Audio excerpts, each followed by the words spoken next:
que, associada a essa simetria, seja invariante sobre SO2. Então, o problema agora é algébrico. Como é que eu posso organizar? Então, eu tenho dois dubletes. Eu tenho um dublete, que é o psi, outro dublete, que é o psi. E aqui no meio, quem está conectando esses dois dubletes é o triplete φ. Então, esse é o desenho. O que eu tenho que fazer é construir uma interação. O que é uma interação? Uma interação é um acoplamento. O que é um acoplamento na matemática? Um acoplamento na matemática é um produto. Quando eu tenho fatores, né, de um mesmo produto, de um mesmo, eu tenho esses termos que estão acoplados. Se eu pegar esse bilinear matemático, x2 mais y2 mais z2, as três variáveis estão desacopladas. Tem x, y e z. Agora, se eu pegar, fizer por exemplo, uma rotação, tiver esse termo aqui, alguma coisa do tipo axy mais by2 mais czy. Nesse caso, x acoplou com y, z acoplou com y. O y aqui está sozinho, mas ele está acoplado com x e com z. Então, aqui eu tenho uma versão acoplada dessas três variáveis. O acoplamento significa um cruzamento das variáveis. Aqui é uma coisa que os três não se comunicam. Três números não se comunicam. Então, o acoplamento, nesse caso, eu teria que fazer alguma coisa que matematicamente fosse o produto de um psi por outro psi pelo φ. Tem que dar uma representação matemática para essa interação, de tal maneira que eu crie uma grandeza matemática que seja invariante sobre eu faço essas transformações de SO2. Quando eu mudar o psi, eu vou ter que chegar num psi', num outro psi' e num φ'. Mas esse produto aqui, no final do dia, vai ter esse objeto é diferente desse, esse é diferente desse e esse é diferente desse, mas o produto final é igual. Então, produto no final, isso é o conceito de invariância. Eu mudo as partes, mas não mudo o valor da grandeza total. E o acoplamento está no fato de que eu estou agora misturando, eu estou interferindo, um objeto está interferindo no outro. Mas a dimensão é diferente. Oi? Pois é, vamos começar a ver como é que é o problema que a gente vai resolver. Como é que a gente vai resolver esse problema? Psi é um objeto que tem dimensão 2. Então, nós já tínhamos visto aqui no curso anteriormente que essa grandeza aqui, lembra que a gente tinha calculado essa grandeza aqui, cidade de si, né? E a gente tinha visto essa grandeza aqui invariante de SO2. Se eu fizer uma transformação de SO2, ó, quem é psi'? Psi' é essa psi. Então, psi' d'H é psi d'H é essa d'H. Quem é esse psi'? É essa psi. Então, quando eu fizer esse produto, essa matriz é unitária, então isso aqui dá identidade. Então, no final do dia, psi' d'H e psi' é igual a psi d'H e psi. Então, essa grandeza aqui é o invariante de SO2. Beleza, mas ela não acopla o fio, fica fora. Ela só tem ela para mesma. Então, ela está desacoplada do fio. O que eu tenho que fazer é botar psi φ na mesma expressão e ter uma grandeza invariante. Por exemplo, se eu pegar essa grandeza aqui, φ' Dagger, φ', mesma coisa. Isso aqui é F Dagger, R Dagger, R φ. Então essa grandeza aqui é a identidade, porque a matriz é SO2. Então no final do dia, essa grandeza aqui também é invariante. Só que essa grandeza, ela não acopla φ com psi, ela é só φ com φ. Então eu tenho que acoplar φ com psi. Então é um problema de álgebra linear. Se eu tenho um objeto que tem duas componentes, e nós temos matrizes 2×2, nós sabemos que uma matriz atua no vetor, dando de novo o vetor. Nós sabemos então isso aqui. Se a gente pegar uma matriz qualquer de Pauli e atuar no psi, isso aqui é uma matriz 2×2, vai atuar no outro ponto, você vai dar no final do dia um objeto com duas componentes aqui. Beleza. Então, eu tenho que construir um invariante, eu tenho que construir alguma coisa que seja invariante de SO2. Isso aqui, por exemplo, é um invariante de SO2. Isso aqui é uma matriz, isso aqui é o vetor linha, isso aqui é o vetor coluna. Então, no final do dia, isso aqui me dá um número. Esse número é invariante de SO2. Se eu calcular esse número depois da transformação ou antes da transformação, ele muda. Agora, eu tenho que enfiar o psi aí. O φ tem três componentes. Então, uma proposta, não é óbvio, né? Vocês podem seguir. Eu tenho esses objetos φ. Eu tenho tantas componentes de φ quantas são as matrizes sigma. Então, eu posso chegar e definir esse objeto aqui. Eu posso pegar esse φ, cada φ, eu posso definir essa grandeza aqui. Vamos dizer assim, eu posso definir uma grandeza que eu vou chamar de π grande, chamar de π maiúsculo. Essa grandeza vai ser φ1, sigma 1, perdão, φ1, sigma 1 sobre 2, mais φ2, sigma 2 sobre 2, mais. Aí, tem que ter criatividade, né? Porque essa criatividade quem está tendo não sou eu, alguém teve que já me ensinou. Mas ele vai aprendendo as técnicas assim, um pouquinho, vendo as coisas acontecerem. Então, eu tenho três φs. São primários, zero, três componentes do φ. Então, eu tenho φ1 é o primário, φ2 é o φ0, φ3 é o φ menos. Mas eu tenho três matrizes sigma. Então, eu posso fazer a seguinte jogada. Eu ligo cada φ a uma matriz sigma. Então, isso aqui vai me dar uma matriz. Simplesmente, ao invés de eu dar um tratamento de vetor coluna para o meson primário, para o meson pequeno, para o meson zero, eu vou dar um tratamento de matriz. É só substituir aqui. Todo mundo já sabe quem são as matrizes de Pauli. Isso nem vai repetir. Quando eu fizer esse cálculo aqui, φ1 está multiplicando sigma 1. Quem é φ1? É π mais. Então vai aparecer um π mais aqui, e vai aparecer um π mais aqui. Porque sigma 1 é 0, 1, 1, 0. Quem é sigma 2? É 0 menos i e 0. Então vai aparecer menos i e 0. Menos i e 0. Vou colocar assim. E quem é sigma 3? Sigma 3 é 1 menos 1, a diagonal. Então vai aparecer um π menos aqui, um menos π menos aqui. O que eu fiz? Eu coloquei os três π's numa forma 2 por 2. Eu não fiz nada de legal. Eu simplesmente disse que um vetor de três componentes é equivalente a uma matriz hermitiana de traço duplo. Não é verdade isso? Todo mundo esquece física. Álgebra de matrizes, SU2, matriz. Pegue uma matriz hermitiana 2 por 2. Problema de álgebra linear. Pegue a matriz hermitiana 2 por 2 mais geral possível. O que é uma matriz hermitiana? A diagonal dela é real. E aqui tem C mais D. E aqui C menos D. Então isso aqui é uma matriz hermitiana. Mais geral, 2 por 2 possível. Vamos dizer que eu quero uma matriz hermitiana de traço nulo. Se o traço é nulo, aqui tem que ser menos A. Então o que acontece? Uma matriz hermitiana de traço nulo, de quantos elementos ela depende? A, C e D. Então toda matriz hermitiana 2 por 2 de traço nulo, ela depende de três números. Três números podem compor um vetor de três componentes. Quem é o A? O A aqui é o π menos, então é π mais é o C, então é como se eu colocasse C, o D e o A. Então eu posso passar de uma matriz hermitiana, toda a informação de uma matriz hermitiana 2 por 2 de traço nulo está contida no vetor tridimensional real. Então é só uma transferência de informação que a álgebra linear me habilita a fazer. Agora, se esse objeto aqui é uma matriz, nada me impede de formar a seguinte estrutura. Ali não é um complexo conjugador, não? Tem mais que zero? Aqui. Ah, aqui? É, que eu errei. Menos i, que é mais fácil. Obrigado. Corrijo, é 0, menos i e 0. Obrigado. Então, o que eu posso construir agora? Agora eu fico com o caminho aberto. Olha só, se eu pegar Pythagoras, colocar aqui π, e é uma matriz, e colocar aqui psi. Quem é esse objeto? Esse objeto aqui é uma matriz linha. Quem é π? Π é uma matriz 2 por 2. Quem é psi? É um vetor coluna. Quando eu multiplicar essa matriz por esse vetor coluna, eu vou estar ganhando um vetor coluna.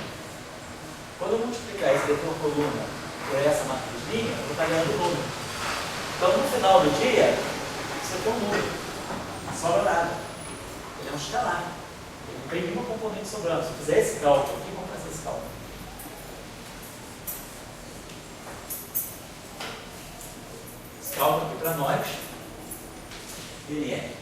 psi dagger, dá um intervalo já, tá? E psi. Não, eu quero sempre o N plate diminui para chegar no... Por exemplo, pode fazer, por exemplo, do ponto de vista, pode fazer isso. Então a gente pode botar aqui, vamos botar aqui o próton, está? Entendeu? Crescer por exemplo, do plate? Pode também. Você pode, por exemplo, juntar dois dupletes para formar um quadruplete. Pode fazer uma coisa. Mas vai precisar de um triplete. Vai precisar de um triplete também. O triplete é fundamental nesse caso. Fundamental. Por isso que o Cauã previu os mesons. Na verdade, ele previu os mesons. Ele sabia que para formar um invariante de SO2, a partir do duplete ele precisava de um triplete. E aí, os mesons só foram descobertos 15 anos depois, 13 anos depois. Foi não? Daí essa matriz para esse carne. Isso. Eu vou fazer agora, isso que eu vou fazer. Agora que eu vou pegar. Então, nós estamos pegando essa grandeza. Por que essa grandeza? Por que isso aqui me sugere isso? Porque isso aqui é uma matriz. Isso aqui é uma matriz linha. Esse psi está aqui, o φ está aqui. Perdão, o pi está aqui. Vamos escrever o pi aqui. Pi é. Esquece o fator meio. Pi menos tudo bem. Vamos colocar desse aqui. Aqui, pi mais menos i zero. E aqui, pi mais i zero. E aqui, próton. Então, o que esse objeto está me dando aqui, o Filipe, né? Então, olha só, quando eu fizer esse cálculo aqui, ó, estou multiplicando isso por isso e isso por isso. Então, esse objeto está me dando isso aqui. Próton está, nêutron está.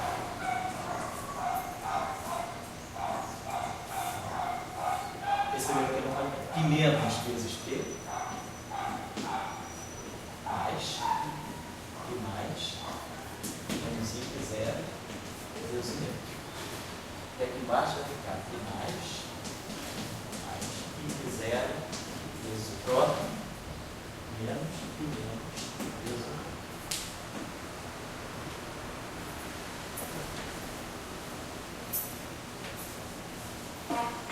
E aí agora, no final de tudo, faço o produto final. Eu vou ter próton estar e menos próton mais próton estar menos I zero mais nêutron estar mais I zero vezes próton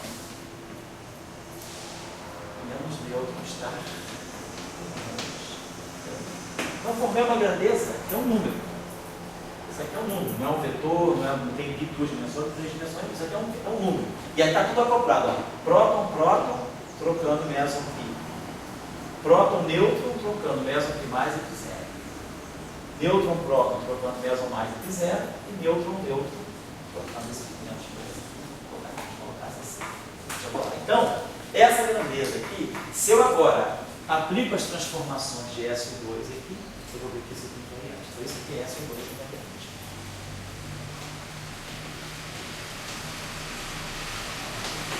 Na verdade, o ideal seria, se eu tivesse feito assim, não fiz isso, mas poderia ter feito. O ideal seria ter feito isso. Agora estou vendo aqui. Vocês podem até corrigir e refazer o exercício da seguinte maneira. Definindo esse π, não da maneira que eu defini, mas definindo assim, o φ1, que é o π mais, acoplado ao sigma 1 sobre 2. E eu vou acoplar ao sigma 2 sobre 2, eu vou acoplar o φ3, vou pegar o π menos, vou colocar aqui. Nada me impede de fazer isso.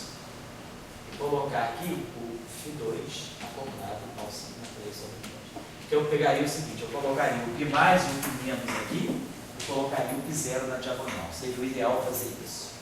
Ligado à conservação da carga elétrica. Mas eu só fiz o exemplo só para vocês verem como é que se constrói. O ideal seria vocês fazerem desse modo aqui. Colocar aqui π menos, colocar aqui π menos, colocar aqui π zero, colocar aqui menos π zero. Então, é só trocar aqui. Esse cara aqui vai ficar π mais, π menos. Esse cara aqui vai ficar π mais, π menos, aqui é π zero.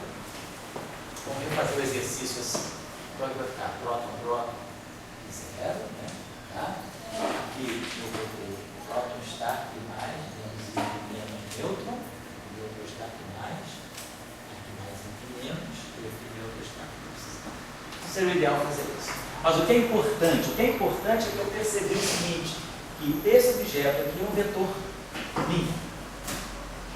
Esse objeto aqui é uma matriz, eu criei uma matriz 2x2, colocando dentro das matrizes sigma os elementos do triplete. Então, isso aqui é uma matriz 2x2. E esse psi é um vetor por número.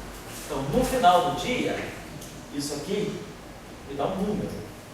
Um número, ele não é vetor, ele não sobra componente, ele é um único número. Então, se ele é um único número, ele só pode ser invariante sobre S2, porque ele é um escalar. Ele só tem uma componente, ele é um escalar de S2. Então, ele é invariante. Então, dessa maneira, eu crio uma interação. Então, criar uma interação baseada na simetria é isso. É a gente conhecer as representações que estão no jogo, e aí eu tenho que acoplar essas representações de uma tal maneira, aí sim, eu tenho que construir uma grandeza que seja invariante daquela simetria. Então, foi o que eu fiz aqui. Eu consigo acoplar dois dupletes através do triplete desse modo. E isso aqui é uma grandeza que qualquer transformação de S2 que eu fizer, ele vai satisfazer essa relação. Os transformados vão ser iguais à grandeza florística. Então, isso me dá uma invariante. Então, é uma maneira que eu entendi de criar uma interação. Se você tivesse feito aquele outro jeito, ia dar um número final diferente? O número final seria diferente, mas ele seria invariante. Se eu pegasse aquele número e transformasse ele e pegasse ele original, seria aquele número é diferente desse número, mas aquele número também é invariante. Quero dizer, se você fizesse uma transformação de S2 naquele número, isso aí eu obter aquele mesmo número. Se eu fizer uma transformação de S2 nesse número, você dá esse. Por que mesmo que esse é melhor do que aquele? Por causa da conservação da carga. Esse aqui, porque o neutro com o neutro, eles têm a mesma carga. Então, se eles trocam o objeto, eles têm que trocar um objeto neutro. Se o nêutron troca alguma coisa e o outro nêutron recebe, se saísse aqui uma carga negativa, significaria que o nêutron está emitindo uma partícula de carga negativa. Então, isso aí estaria violando a conservação da carga. Você quer falar alguma coisa, Adelson? Não, sério, não sei falar isso primeiro. não, chuchu. Eu estou levando isso aqui no seu aluno, mas essa matemática está representando todas as interações possíveis entre esses dois Exatamente. Todas as interações possíveis. E esse grupo vai ser o grupo escolhido porque ele vai estar respeitando a conservação de massa.